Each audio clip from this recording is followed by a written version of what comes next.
Aquí transmitiendo desde la Ciudad de México. ¿Cómo están? Manuel Quiles aquí en esta noche de viernes 7 de diciembre de 2018. Ya estamos entrando a la etapa de las vacaciones, pero oficialmente en términos educativos se viene hablando de que habrá una evaluación diagnóstica no punitiva a maestros. Y así se ha venido indicando en los últimos días. Pareciera que el tono de la evaluación es lo más fuerte, es lo más importante. Sin embargo, se está hablando también de la nueva escuela mexicana. A mí me parece que hablar de una nueva escuela mexicana implica hacer toda una recuperación de acciones que se han dejado de hacer en los últimos 38 años, 40 años. Y desde ahí la idea de la nueva escuela mexicana resurge porque están resurgiendo, una reforma educativa debe de tener una filosofía normativa que le dé fuerza y también un cuerpo de conceptos, un cuerpo de categorías que le permitan hacerse diferente a lo que se ha venido trabajando. De otra forma, una reforma nueva arrastrando cuestiones neoliberales sería muy enfrentada por los maestros. Fíjense lo que estoy diciendo, porque se ha proyectado un video con los resultados de la consulta y ahí han quedado claras las condiciones en las que se encuentran las escuelas mexicanas. Se ha detallado ahí que solo el 2% de quienes fueron sometidos, invitados a la encuesta, dijo gozar de una escuela sin carencias, es decir, son muy pocas escuelas. Mientras el 70% de los encuestados reportó que hay una serie de insuficiencias. Y las insuficiencias que tendrá que resolver la nueva escuela mexicana, porque la nueva escuela mexicana, desde mi punto de vista, no solamente será un edificio que tenga mantenimiento, materiales didácticos y mobiliario, sino que la escuela nueva mexicana tiene que ser un concepto.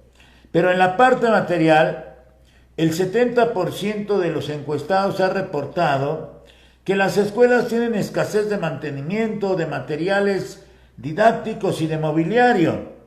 Es decir, que si nosotros vemos el problema de la escuela como una institución que se mueve en un edificio, entonces hay un rezago que ya ha observado el secretario de Educación y que lo ha dicho en algunos de los foros que se realizaron y que lo ha señalado como lamentable.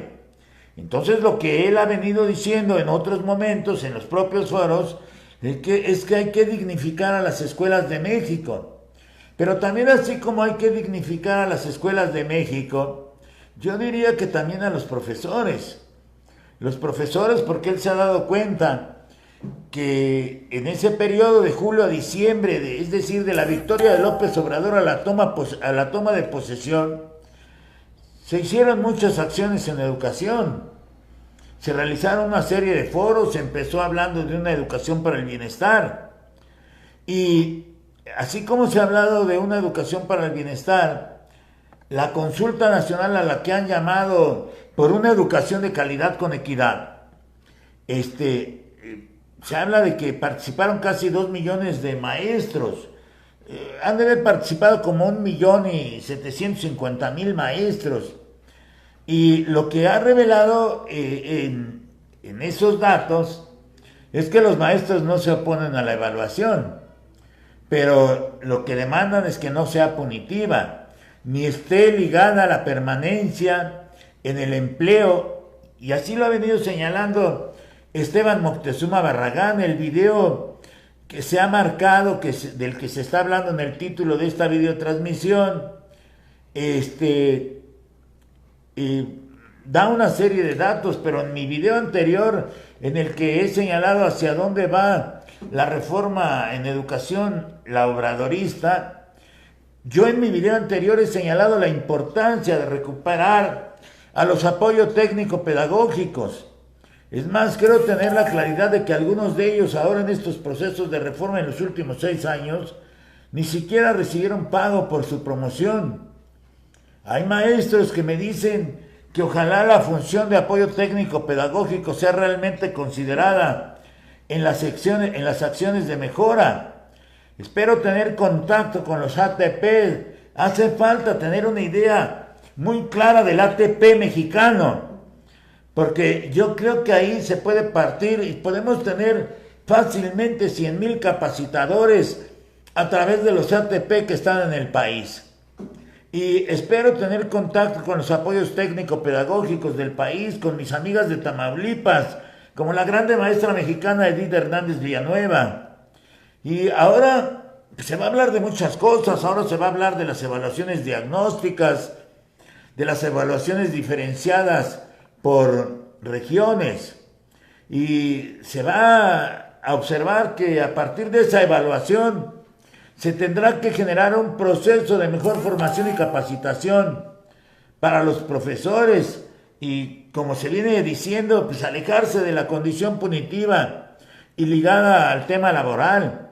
Es decir, la parte fuerte ahora tendrá que ser la formación y tendrá que ser la capacitación de los maestros.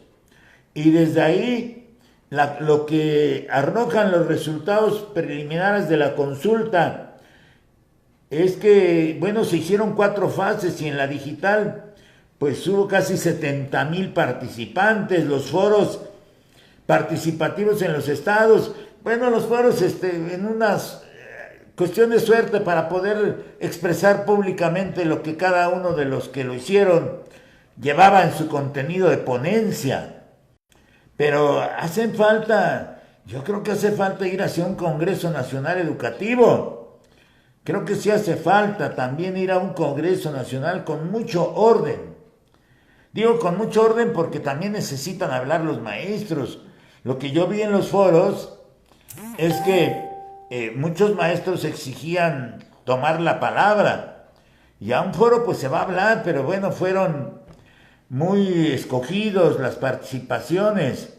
Por eso los foros participativos en los estados, el diálogo social, con la encuesta de 1,700,000 personas, y las encuestas en vivienda y las casi 400,000 que se aplicaron en comunidades estudiantiles.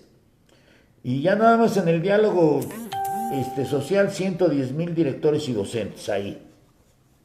Y se ha observado, dice Moctezuma Barragán, dice que él ha observado, lo ha venido diciendo porque lo decía en los foros lo que permitía era ver el conocimiento de muchos maestros.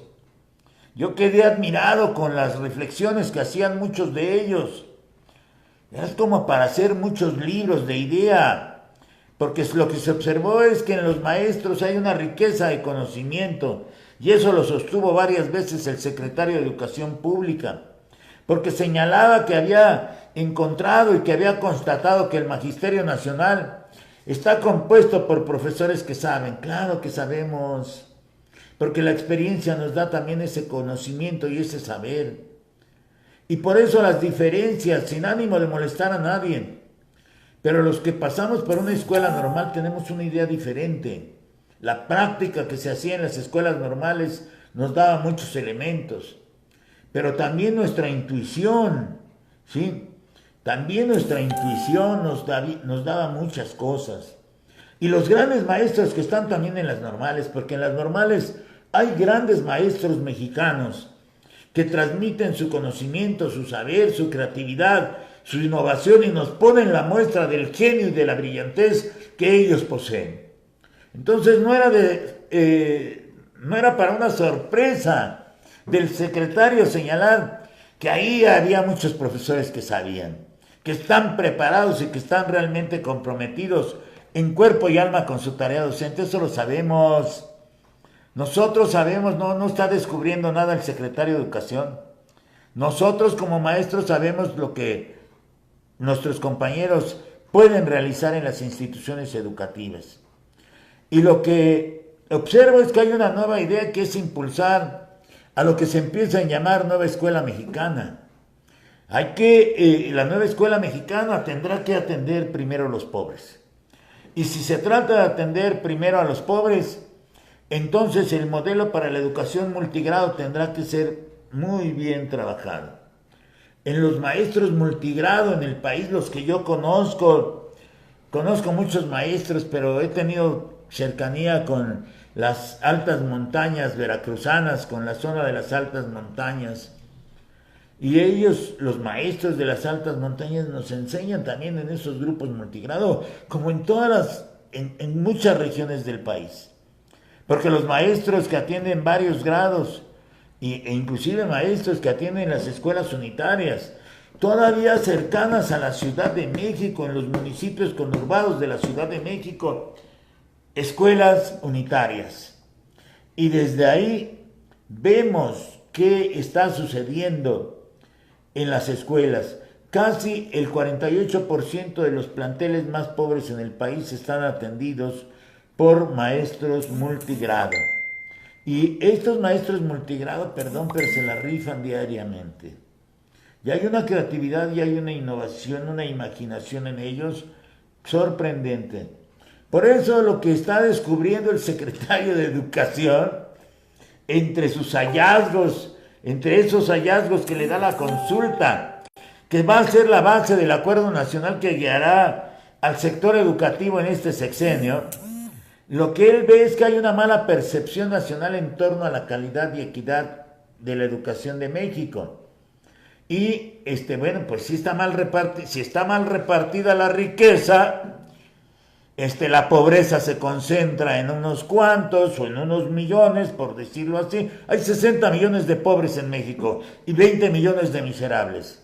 Entonces eso agrava, y se agrava sobre todo hacia el sur del territorio mexicano. Y desde ahí, ¿cómo vamos a acabar con esas brechas entre las escuelas unitarias, las escuelas rurales, las escuelas multigrado? ¿Cómo se va a fortalecer a las normales? ¿Cómo se va a trabajar en las zonas marginadas? ¿Cómo se van a construir las universidades? ¿Y cómo se van a proveer los alimentos a planteles de educación básica? Las cargas administrativas, por ejemplo, que registra el video. Es una situación crítica, la intensidad, la continuidad, la extensión de la jornada. Ellos no hablan de esos conceptos, pero yo sí hablo. Y el 84% de maestros y directores que aseguran haberla enfrentado a esa carga administrativa entre sus obligaciones. ¿Por qué tendría que llevarse trabajo el maestro a su casa? ¿Por qué no reconocer que se puede hacer un trabajo administrativo en horas extraclase? Pero que se ha pagado también. Y pues los maestros lo han realizado. Se le ha ahorrado a los sexenios anteriores mano de obra en el uso de la tecnología, mano de obra en la captura. ¿Cuántos maestros? Bueno, todos los maestros que meten muchas horas en la captura de datos a través de las plataformas. ¿Sí? Y desde ahí, pues también hay que rescatar la educación indígena, las lenguas originarias, la educación especial. Hay que rescatarla y tendrán que surgir otras propuestas alternativas en educación. Se está moviendo muy rápido la información. Por eso estoy transmitiendo. Y bueno, pues ahí van a quedar los videos. Espero que los vean, maestros. Les agradezco. Soy Manuel Quiles Cruz. Muy buenas noches.